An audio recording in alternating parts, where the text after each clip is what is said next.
EU Chief Ursula von der Leyen is set to announce an even greener New Deal to cut emissions. She has the backing of a long list of CEOs and investors who say Europe must avoid the worst effects of climate change and secure a sustainable, competitive economic recovery. Critics argue the plan will cut jobs at a time that the pandemic is already hurting the economy. Aiming for zero-emission electric cars. If the latest plans from Brussels come to fruition, the automotive sector will have to race to meet climate protection goals.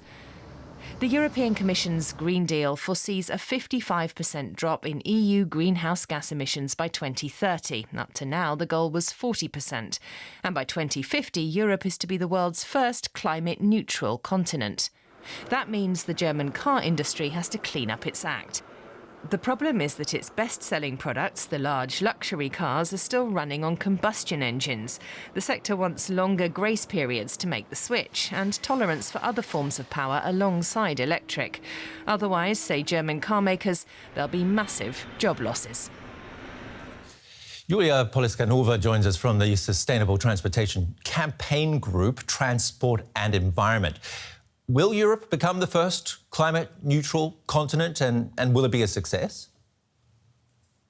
Well, we certainly hope so. Look, transport today is the largest climate contributor in Europe. And actually, emissions from new cars grew for years as car makers were selling heavy and polluting SUVs. So it's really time to invest in future-proof technology. Future-proof technology is the one that will bring jobs and make sure that our mobility is zero emissions for our citizens, for our cities, and for everyone else.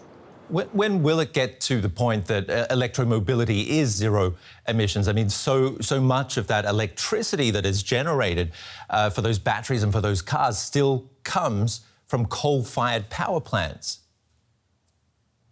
In fact, already more than half of Europe's electricity today is low and zero carbon. And today, the Commission President will also announce plans to drive even more renewables into our system. Even on today's figures, an electric car is already 3 times better than an equivalent diesel or petrol. So that myth must be put to rest.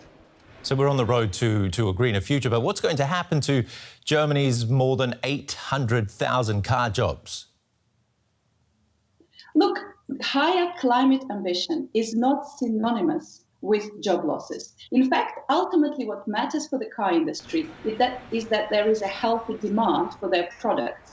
And this year has shown that there is a soaring demand for electric cars. More than 10% of all sales in Germany this year were actually electric. So ultimately, it's actually the future-proof technology, and it is this demand that the car industry has to meet. So we must have higher CO2 targets so that the car industry invests in the future-proof technology, while also having a clear European plan and support for the automotive transition for the workers so that they're ready for the future skills. Today's investment. Is this the right time? I was going to ask for an even greener plan from the Commission. The pandemic has already hit the labour market hard. In fact, what we saw is that electric car sales were doing better than other car sales during the pandemic. And especially as people saw what air quality can be like in our cities, they don't want to go back to polluting cars. There are actually waiting lists for electric models here in Europe. Chinese models are coming to the market. That means that European car makers are failing to meet that demand. And that demand is the future market for them. The demand, you're talking about electromobility so much, and there are so many other options out there. Shouldn't the Commission be looking at more than just that? Absolutely, and the Commission is looking at more than just that. In fact, electric cars, emission-free vehicles are only one part of the solution. Later this year, we will be working on a wider sustainable mobility strategy to make sure that there are less cars in our cities, that cars are shared, that fleets go electric, that freight also goes to clean solutions, there's more rail. So there's a vast amount of solutions. But ultimately, when it comes to the car and its technology, beyond cities, there will be cars, and those cars have to go emissions-free. Today, the best technology to do that is electric. We'll have to leave it there. Julia Polyskanova, thank you very much. Thank you.